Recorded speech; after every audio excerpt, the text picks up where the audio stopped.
Hi friends, வணக்கம். Welcome to trending சமையல். Daily லைஃப்பில் நமக்கு தேவைப்படக்கூடிய நிறைய டிப்ஸ் அண்ட் ட்ரிக்ஸ் வந்து ஷேர் பண்ணியிருக்கேன். வீடியோ வந்து ஸ்கிப் பண்ணாமல் பாருங்கள். இப்போ வாங்க நம்ம வீடியோக்குள்ளே போயிட்டு என்னென்ன டிப்ஸ் இருக்குன்னு பார்க்கலாம். இப்போ நம்ம டிப் நம்பர் 1 என்னென்னு பார்க்கலாம். இந்த மாதிரி ஒரு டீ கப்பு வந்து எடுத்துக்கோங்க.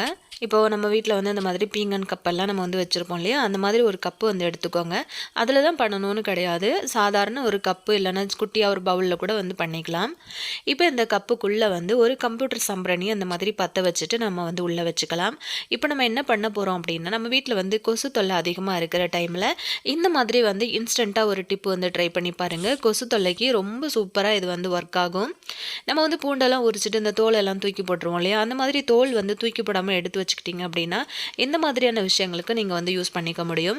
இப்போ இந்த தோல் வந்து நம்ம அந்த சாம்பிராணிக்குள்ளே வந்து வச்சுட்டோம் அப்படின்னா லைட்டாக அதுலேருந்து வந்து வர்ற புகை வந்து கொசுவை வந்து விரட்டிடும். இன்ஸ்டண்ட்டாக ஒரு ரிலீஃப் உங்களுக்கு கிடைக்கும். ஸோ கண்டிப்பாக ட்ரை பண்ணி பாருங்கள். அது மட்டும் இல்லாமல் சைனஸ் பிரச்சனை, தலபாரம் அந்த மாதிரிலாம் இருந்தது அப்படின்னாலும் உங்களுக்கு வந்து சீக்கிரம் இது வந்து சரியாகும். ட்ரை பண்ணி பாருங்கள்.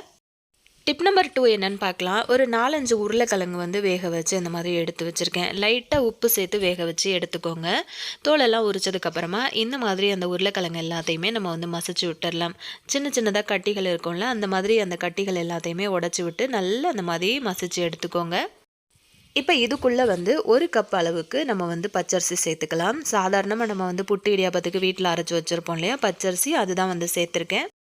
கொஞ்சமாக உப்பு சேர்த்துக்கோங்க. அது கூடவே ஒரு 3 ஸ்பூன் வர்ற மாதிரி கார்ன்ஃப்ளவர் மாவு வந்து சேர்த்துக்கோங்க. கார்ன்ஃப்ளவர் மாவு வந்து நம்ம சேர்க்கும் போது நல்ல ஒரு டெக்ஸ்சர் கிடைக்கும், அதுக்காக சேர்த்துருக்கோம். நல்லா அந்த மாதிரி அந்த உருளைக்கிழங்கு, அரிசி மாவு இது எல்லாத்தையும் நல்லா மிக்ஸ் பண்ணி கொடுத்துருங்க கை வச்சு. அதுக்கப்புறம் கொஞ்சம் கொஞ்சமாக வந்து பச்சை தண்ணி ஆட் பண்ணி நல்லா அந்த மாதிரி பிசைஞ்சிக்கலாம். பாருங்கள், நல்லா அந்த மாதிரி பிசைஞ்சதுக்கப்புறமா இப்போ நம்ம வந்து குட்டியாக ஒரு உருண்டை பண்ணிக்கலாம். சின்ன சின்ன பாலாக நீங்கள் வந்து பிடிச்சிக்கோங்க. பிடிச்சதுக்கப்புறம் நம்ம என்ன பண்ணலாம் அப்படின்னு பார்த்தீங்கன்னா, வீட்டில் இருக்கிற ஏதாவது ஒரு பாட்டில் இந்த மாதிரி எடுத்துக்கோங்க.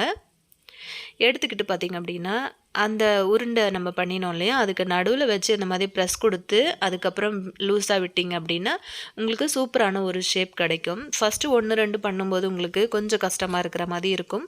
அதுக்கப்புறம் போக போக உங்களுக்கு வந்து டக்குன்னு வந்துடும். இந்த மாதிரி செய்யும்போது சூப்பராக இருக்கும். அடுத்தடுத்து நம்ம பண்ணும்போது ரொம்பவே ஈஸியாக இருக்கும். இப்போ பாருங்கள், அந்த மாவுக்குள்ளே வந்து நடுவில் அந்த பாட்டிலை வச்சு ஒரு ப்ரெஸ் கொடுத்துட்டு திரும்ப லூஸாக விட்டுட்டீங்க அப்படின்னா டக்குன்னு உங்களுக்கு மாவும் வந்து வெளியே வந்துடும். நல்லா உங்களுக்கு பார்க்குறதுக்கு சூப்பரான ஒரு அச்சு மாதிரி கிடைக்கும். இது எல்லாமே இந்த மாதிரி பண்ணும்போது நீங்கள் காலையில் இதை வந்து டிஃபனுக்காகவும் எடுத்துக்கலாம். ஈவினிங்கில் குழந்தைங்களுக்கு வந்து ஒரு ஸ்நாக்காகவும் பண்ணி கொடுக்கலாம். நைட்டில் கூட நீங்கள் டின்னராக கூட எடுத்துக்கலாம்.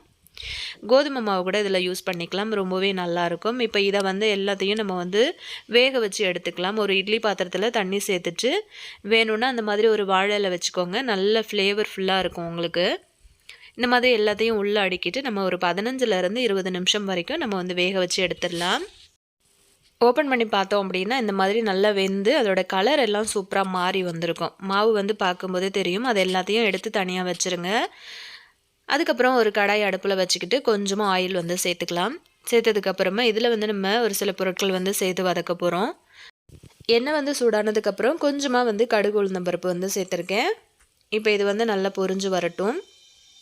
இது கூட வந்து ஒரு 3லேருந்து 4 பெரிய சைஸ் வெங்காயம் வந்து சின்ன சின்னதாக பொடிசாக வந்து கட் பண்ணி எடுத்திருக்கேன். அதையும் வந்து உள்ளே சேர்த்துக்கலாம். ஒரு 2 பச்சை மிளகா உங்களோட காரத்துக்கு தகுந்த மாதிரி, அப்புறம் ஒரு கைப்பிடி அளவுக்கு கருவேப்பிலையும் சேர்த்துக்கோங்க. சேர்த்துட்டு நல்லா வந்து இதை வதக்கி விட்டுடலாம். இப்போ இது கூட கொஞ்சமாக வந்து சின்ன சீரகம் வந்து ஆட் பண்ணிக்கோங்க. நல்ல ஒரு ஃப்ளேவர் கொடுக்கும். அது கூடவே வந்து ஏதாவது வெஜிடபிள் வந்து உங்களுக்கு பிடிக்கும் அப்படின்னா அதுவும் சேர்த்துக்கலாம். நான் சின்னதாக ஒரு கேரட் வந்து துருவிட்டு சேர்த்துருக்கேன். இது கூட நீங்கள் வந்து பட்டாணி சேர்த்துக்கலாம். குட்டி குட்டியாக கட் பண்ண உருளைக்கிழங்கு கூட சேர்த்துக்கலாம். இப்போ வந்து கொஞ்சமாக மஞ்சப்பொடி சேர்த்துக்கலாம். அது கூடவே வந்து தனி மிளகாத்தூள் வந்து கொஞ்சம் ஆட் பண்ணிக்கோங்க. அது கூடவே வந்து கொஞ்சமாக கரம் மசாலா தூள், அதுக்கப்புறமா நம்ம மிளகுத்தூள் இல்லைன்னா சீரகத்தூள் இந்த மாதிரி எது இருந்தாலும் வந்து சேர்த்துக்கோங்க. கொஞ்சமாக வந்து 1 ஸ்பூன் இல்லைன்னா அரை ஸ்பூன் வர மாதிரி நான் கொஞ்சமாக இஞ்சி பூண்டு பேஸ்ட்டும் வந்து சேர்த்துருக்கேன். சேர்த்துட்டு நல்லா அந்த மாதிரி கலந்து கொடுத்துடலாம். இந்த மிக்ஸ் வந்து ரொம்ப நேரம் வேகணும்னு அவசியம் கிடையாது. இப்போ இதுக்கு தேவையான உப்பு வந்து கொஞ்சமாக சேர்த்துக்கோங்க. சேர்த்ததுக்கப்புறமா பொடிசாக நறுக்கின தக்காளி வந்து ஒரு பெரிய தக்காளி வந்து எடுத்து இந்த மாதிரி சேர்த்துருக்கேன். அதையும் சேர்த்துட்டு தக்காளி வந்து நல்லா குழஞ்சி வரும் பாருங்கள். இப்போ நம்ம இதை வந்து ரெடியாக உள்ளே சேர்த்துக்கலாம். பார்க்கும்போது உங்களுக்கு தெரிஞ்சிருக்கும் நல்ல சாஃப்டாக இருந்தது. இது வந்து நீங்கள் செஞ்சு எவ்வளோ நேரம் கழித்து சாப்பிட்டா கூட ரொம்ப ரொம்ப சாஃப்டாக இருக்கும். அது மட்டும் இல்லாமல் டேஸ்ட் வைஸ் வந்து பார்த்திங்கன்னா ரொம்பவே அல்டிமேட்டாக இருக்கும். உங்கள் வீட்டுக்கு யாராச்சும் கெஸ்ட்டு வர்றாங்க அப்படின்னா சடனாக இப்படி செஞ்சு கொடுத்து பாருங்கள். கண்டிப்பாக பாராட்டு கிடைக்கிற அளவுக்கு அவ்வளோ டேஸ்ட்டாக இருக்குங்க. கொஞ்ச நேரத்தில் நம்ம இதெல்லாம் வந்து பண்ணி முடிச்சிடலாம். ஒரு 2 நிமிஷம் வந்து மூடி போட்டு அப்படியே சிம்லேயே வச்சிட்டிங்க அப்படின்னா நல்லா வெந்து வந்துடும். அதாவது நல்லா அந்த மசாலாவோட பச்சை வாசனை எல்லாமே போயிட்டு உங்களுக்கு சூப்பராக கிடைக்கும். இது கூட ஃப்ரெஷ்ஷாக கொத்தமல்லி இலையும் வந்து தூவிட்டு நீங்கள் சுட சுட சர்வ் பண்ணிங்க அப்படின்னா ரொம்ப டேஸ்ட் வைஸ் அல்டிமேட்டாக இருக்கும். இது வரைக்கும் நீங்கள் இந்த மாதிரி ஒரு ரெசிபியை ட்ரை பண்ணலாம் அப்படின்னா ஒரு தடவை ட்ரை பண்ணி பாருங்கள். நம்ம இப்போ நெக்ஸ்ட் டிப் பார்க்கலாம். நல்ல காய வச்சு எடுத்து வச்சுருக்கிற முருங்கை இலை வந்து ஒரு கப்பில் வந்து ஃபுல்லாக எடுத்து வச்சுருக்கேன். இப்போ இது எதுக்கு அப்படின்னு பார்த்தீங்கன்னா, நமக்கு சீசன் இல்லாத டைமில் கூட நம்ம இந்த மாதிரி காய வச்சு எடுத்து வச்சுக்கிட்டோம் அப்படின்னா இதை வந்து வச்சு யூஸ் பண்ணிக்கலாம். எத்தனை வருஷம் ஆனாலும் இது வந்து கெட்டு போகாது. இதை வந்து வெயிலில் காய வைக்காமல் நல்ல நிழலில் காய வச்சுருங்க. ஃப்ரெஷ்ஷான கீரை வந்து எடுத்துக்கிட்டு அதோட இலைகள் எல்லாத்தையும் நல்லா உருவி எடுத்ததுக்கப்புறமா வீட்டுக்குள்ளேயே நீங்கள் வந்து ஒரு ஃபேன் காற்றுல போட்டு வச்சிங்கன்னா 2 நாளில் உங்களுக்கு நல்ல அந்த மாதிரி காஞ்சு வந்துடும். அதுக்கப்புறம் நீங்கள் வந்து எடுத்து வச்சுக்கிட்டீங்க அப்படின்னா தேவைப்படும் போது நீங்கள் வந்து யூஸ் பண்ணிக்க முடியும். இப்போ இந்த கீரையில் வந்து பார்த்திங்கன்னா 1 கப் அளவுக்கு நான் வந்து எடுத்து வச்சுருக்கேன். இப்போ ஸ்டவ் ஆன் பண்ணிவிட்டு ஒரு கடாய் அடுப்பில் வச்சுட்டு கொஞ்சமாக நல்லெண்ணெய் வந்து சேர்த்துக்கலாம்.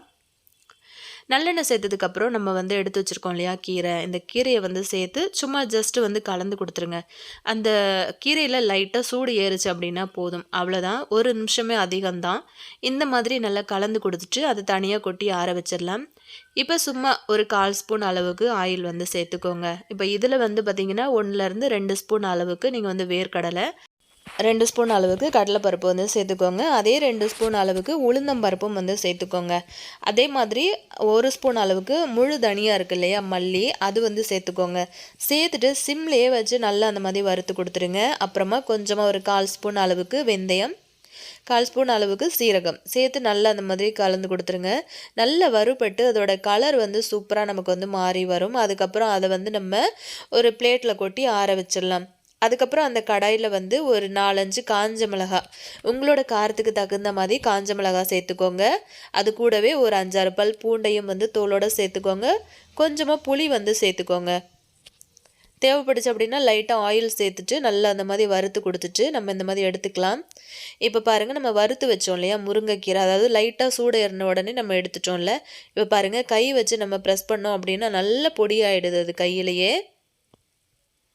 இப்போ இது எல்லாத்தையும் ஆறுனதுக்கப்புறம் ஒரு மிக்ஸி ஜாருக்கு மாற்றிக்கோங்க.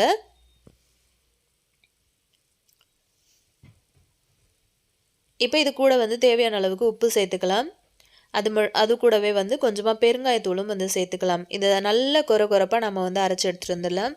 இப்போ இது எதுக்கு ரெடி பண்ணோம் அப்படின்னு பார்த்தீங்கன்னா, முருங்கைக்கீரை இட்லி பொடி தான் நம்ம இப்போ பண்ணியிருக்கிறது. கண்டிப்பாக நீங்கள் ட்ரை பண்ணி பாருங்கள். டேஸ்ட்டு ரொம்ப ரொம்ப சூப்பராக இருந்தது. நான் இப்போ ரீசன்ட் டைமில் இதை தான் வந்து பண்ணி வச்சுருக்கேன். நமக்கு நிறைய சத்துக்கள் இதிலேருந்து கிடைக்கும். நமக்கு வந்து எப்போவுமே முருங்கைக்கீரை வந்து கிடைக்காது இல்லையா? கிடைக்கிற டைமில் நீங்கள் இந்த மாதிரி வந்து வாங்கி அதாவது செஞ்சு வச்சிட்டிங்க அப்படின்னா நம்ம தேவைப்படுற டைமில் நம்ம வந்து வச்சு யூஸ் பண்ணிக்க முடியும். பாருங்கள், இந்த மாதிரி நம்ம தோசைக்கு மேலேயும் வந்து போட்டு சாப்பிட்லாம். அது மட்டும் இல்லாமல் இந்த மாதிரி சட்னிலாம் செஞ்சிங்க அப்படின்னா சைடில் அந்த மாதிரி தொட்டுட்டும் சாப்பிட்லாம். டேஸ்ட்டு ரொம்ப ரொம்ப அல்டிமேட்டாக இருந்தது. முடியெல்லாம் வளர்கிறதுக்கு கண்டிப்பாக இந்த மாதிரி முருங்கைக்கீரையை இப்படி வந்து சாப்பாட்டில் சேர்த்து பாருங்கள். நம்ம இப்போ அடுத்த டிப் என்னென்னு பார்க்கலாம். இந்த மாதிரி சின்ன துண்டு இஞ்சி வந்து எடுத்திருக்கேன். இப்போ இந்த இஞ்சியை வந்து யூஸ் பண்ணி சூப்பரான இருமல் சளிக்கு வந்து நல்லா கேட்குற மாதிரி ஒரு ஹோம் ரெமெடி தான் நம்ம வந்து பண்ண போகிறோம். இஞ்சியை தோல் சீவிட்டு நல்லா கழுவி சின்ன சின்ன பீஸாக கட் பண்ணி ஒரு மிக்ஸி ஜாரில் சேர்த்து நல்ல நைஸாக அரைச்சி எடுத்துகிட்டு வந்துடுங்க. அதுக்கப்புறம் அந்த மாதிரி ஒரு ஃபில்டர் யூஸ் பண்ணி நம்ம இந்த இஞ்சியோட சாறு எல்லாத்தையுமே நல்லா வடிகட்டி எடுத்துக்கலாம். இந்த மாதிரி நீங்கள் வடிகட்டி எடுத்ததுக்கப்புறம் அதோட சக்கையை வந்து நீங்கள் தூக்கி போடாமல் டீ போடும்போது நீங்கள் அந்த டீயில் வந்து சேர்த்துக்கோங்க. இப்போ பாருங்கள், நல்ல சுத்தமான இஞ்சி சாறு, கொஞ்சம் கூட தண்ணி சேர்க்காமல் நல்லா அரைச்சி எடுத்து நம்ம வடிகட்டி எடுத்துக்கிட்டோம்.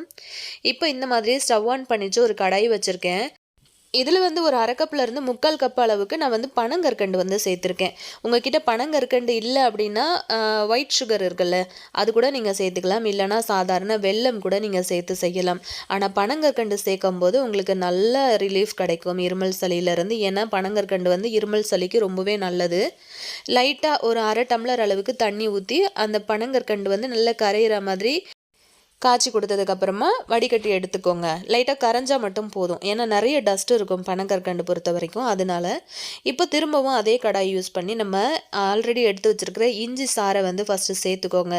இந்த மாதிரி சேர்த்து கலந்து விடும்போது உங்களுக்கு வந்து சீக்கிரமாக அதில் இருக்கிற பச்சை வாசனை எல்லாம் போயிடும். நல்லா போனதுக்கப்புறமா நம்ம வந்து ரெடியாக எடுத்து வச்சுருக்கிற பனங்கற்கண்டு சாறு இருக்கு இல்லையா, அதை வந்து சேர்த்துக்கலாம். சேர்த்துட்டு நல்லா அந்த மாதிரி கலந்து கொடுங்க. கொஞ்சம் நேரம் நீங்கள் அந்த மாதிரி கலந்து கொடுத்துட்ருக்கும் போதே நல்லா அது வந்து கொதிச்சு வரும். நல்லா பொங்கி பொங்கி வர்ற டைமில் ஒரு 1/4 ஸ்பூன் அளவுக்கு மஞ்சள் பொடி வந்து சேர்த்துக்கோங்க. நம்ம இந்த மாதிரி கலந்து கொடுக்கும்போதே அந்த ஒரு கம்பி பதம்னு நம்ம சொல்லுவோம் இல்லையா, பாகு பதம், அந்த மாதிரி வர்ற வரைக்கும் நல்லா காய்ச்சுங்க. அடுப்பு வந்து சிம்மில் கூட முடிஞ்ச வரைக்கும் வச்சுக்கோங்க. ஹை ஃப்ளேமில் சீக்கிரமாக நீங்கள் காய்ச்சணும் அப்படின்னு நினச்சிங்கன்னா அந்த சிரப்பு வந்து தீஞ்சிரும். ஸோ நம்ம வந்து வாயில் வைக்கும்போது கசப்பாக இருக்கும்.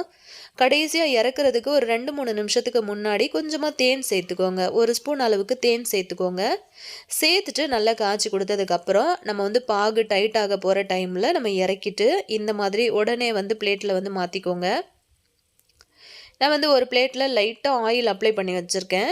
இப்போ இந்த பிளேட்டில் வந்து பார்த்திங்க அப்படின்னா நம்ம அந்த சிரப் எல்லாத்தையும் கொஞ்சம் கொஞ்சமாக வந்து எடுத்து ஊற்றிக்கலாம். இதை வந்து சூப்பரான ஒரு ஜிஞ்சர் கேண்டியாக கூட நம்ம வந்து யூஸ் பண்ணிக்கலாம். அதாவது இருமல் சளிக்கு வந்து நமக்கு ரொம்பவே இது நல்லது. குழந்தைங்களுக்கு ரெகுலராக 1, 2 அப்படின்ட்டு நீங்கள் குடிச்சிட்டே வந்தீங்க அப்படின்னா சீக்கிரமாக இந்த மார்பு சளியெல்லாம் இருக்கு இல்லையா, அது எல்லாமே வந்து ஃபுல்லாகவே ரிலீஃப் கொடுக்கும் குழந்தைங்களுக்கு. சின்ன பிள்ளைங்கள்லேருந்து பெரியவங்க வரைக்கும் தாராளமாக எடுத்துக்கலாம். இதில் நம்ம சேர்த்துருக்கிற ஐட்டம் எல்லாமே வந்து பார்த்திங்கன்னா ரொம்பவே ஹெல்த்தியாக, அதுவும் இல்லாமல் இருமல் சளிக்கு ரொம்பவே கேட்கும். இது வந்து செஞ்சதுக்கப்புறம் வந்து நானே அதை எடுத்து எடுத்து சாப்பிட ஆரம்பிச்சிட்டேன். அந்தளவுக்கு ஒரு டேஸ்ட்டாக இருந்தது. லைட்டான அந்த இஞ்சியோட காரம், அந்த தேனோட ஃப்ளேவர் எல்லாமே ரொம்ப ரொம்ப தூக்கலாக இருந்தது. இந்த மாதிரி செஞ்சு வச்சிட்டிங்க அப்படின்னா வீட்டில் வந்து குழந்தைங்கள்லேருந்து பெரியவங்க வரைக்குமே சளி பிடிக்குதுன்னா கண்டிப்பாக இந்த மாதிரியே செஞ்சு கொடுக்கும்போது நல்லா வந்து கேட்கும், நல்ல ஒரு ரிலீஃப் கொடுக்கும். நம்ம வந்து ரொம்ப அதிகமாக செஞ்செல்லாம் ஸ்டோர் பண்ண தேவை கிடையாது. வாரத்தில் ஒரு தடவை செஞ்சு வச்சுட்டிங்கன்னா 1 வாரம் 10 நாள் வரைக்குமே நம்ம வந்து ஸ்டோர் பண்ணி வச்சு சாப்பிட்லாம். ரொம்ப ரொம்ப டேஸ்டியாக இருந்தது, அல்டிமேட்டாக இருந்தது அப்படின்னே சொல்லலாம். கண்டிப்பாக உங்களுக்கு இன்றைக்கி ஷேர் பண்ண எல்லா டிப்ஸும் பிடிச்சிருக்கும்னு நினைக்கிறேன். பிடிச்சிருந்ததுன்னா மறக்காமல் உங்கள் ஃப்ரெண்ட்ஸ் அண்ட் ஃபேமிலி மெம்பர்ஸ் கூடயும் ஷேர் பண்ணிக்கோங்க. அவங்களுக்கும் இது ரொம்பவே யூஸ்ஃபுல்லாக இருக்கும். நெக்ஸ்ட் ஒரு நல்ல பதிவில் நான் உங்களை திரும்ப மீட் பண்ணுறேன் ஃப்ரெண்ட்ஸ். தேங்க்யூ.